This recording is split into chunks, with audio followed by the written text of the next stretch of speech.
Siren સંભળાઈ રહી છે, alert થઈ જાઓ. ગુજરાતના માથે નવું જોખમ તોડાઈ રહ્યું છે.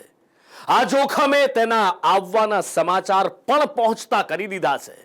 પહેલેથી જ રાજ્ય મેઘરાજાનો પ્રકોપ વેઠી રહ્યું છે અને હવે આ સંભવિત વાવાઝોડું આફતમાં વધારો કરી શકે છે.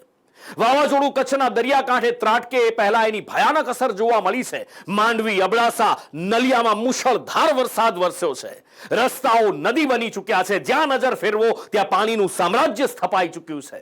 બીજી બાજુ જામનગર, દ્વારકા, પોરબંદરમાં પણ ભારે વરસાદના કારણે હાલ બેહાલ થઈ ગયા. પૂર બાદ તાંડવ મચાવશે તોફાન.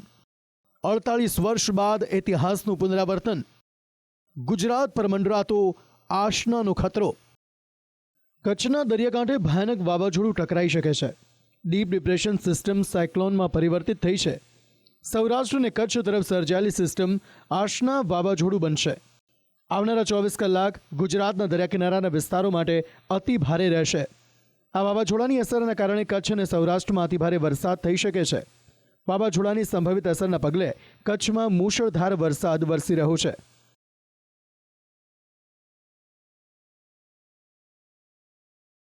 કચ્છના માંડવીમાં 12 ઇંચ વરસાદ ખાબક્યો, જેના કારણે રસ્તાઓ પર નદીઓ વહેતી થઈ. રસ્તા પર પાણીનો પ્રવાહ વધતા ભુજ માંડવી રસ્તો બંધ કરવામાં આવ્યો. ભારે વરસાદને કારણે માંડવીના ગ્રામ્ય વિસ્તારો બેટમાં ફેરવાયા. મસ્કા ગામ જવાના રસ્તા પર પાણી ફરી વળ્યા હતા. મોટા કાંડગરા લેબર કોલોનીમાં શ્રમિકો ફસાયા હતા, જેમનું રેસ્ક્યુ કરવામાં આવ્યું. ભારે વરસાદના કારણે કચ્છ માંડવી હાઈવે જાણે દરિયો બની ગયો. ચારે કોર પાણીનું રૌદ્ર સ્વરૂપ જોવા મળ્યું. મોટાભાગના વિસ્તારો બેટમાં ફેરવાઈ ગયા. માંડવીના બીદડા ગામના લોકોના ઘર બહાર પાણી ભરાયા હતા.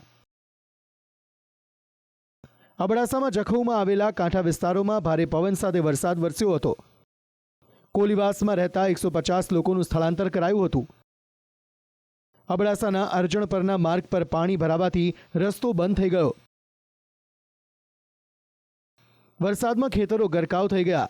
નલિયા, કોઠારા, અબડાસામાં પાણી ભરાવાના કારણે જનજીવન પ્રભાવિત થયું. અબડાસામાં કોઠારા પોલીસ સ્ટેશનમાં વરસાદના પાણી ફરી વળ્યા હતા. સિઘોડી ગામમાં નદીઓ વહેતી હોય તેવા દ્રશ્યો જોવા મળ્યા. માળિયા સામખિયાળી હાઈવેનું પણ વરસાદ બાદ ધોવાણ થયું. પોરબંદરનો તોફાન મચાવતો એ દરિયો. પાણીના પ્રવાહ એટલા પ્રચંડ કે તેમાં બધું સમાઈ જાય. આ દરિયાના પાણીમાં હાલક ડોલક થતી બોટ અને તેમાં સવાર 17 માછીમારો. કિનારા પર પહોંચવાનો કોઈ રસ્તો દેખાતો નથી. નજર ફેરવો ત્યાં પાણી જ પાણી. આ પાણી ડરાવી રહ્યા છે. હવે આશ નથી કે જિંદગી બચી શકે, પરંતુ અચાનક જોર જોરથી પવન ફૂંકાવા લાગે છે અને આકાશમાંથી પ્રચંડ અવાજ સંભળાય છે. આ અવાજ છે હેલિકોપ્ટરનો, જેમાં સવાર છે કોસ્ટગાર્ડના જવાનો.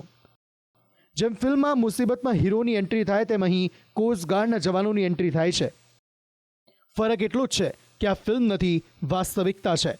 અને ટીવી સ્ક્રીન પર દિલધડક રેસ્ક્યુ કરતા આ જવાનો સાચા હીરો છે. હેલિકોપ્ટરમાંથી દોરડા લટકાવવામાં આવે છે અને એક એક કરીને 17 માછીમારોનું દરિયામાંથી રેસ્ક્યુ કરવામાં આવે છે. ન માત્ર દરિયામાં પરંતુ પ્રભાવિત વિસ્તારોમાંથી કોસ્ટગાર્ડની ટીમ 57 લોકોનું રેસ્ક્યુ કરી ચૂકી છે.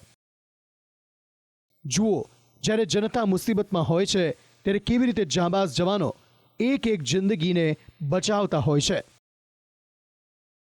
સ્પેશિયલ રિપોર્ટ, સંદેશ ન્યૂઝ.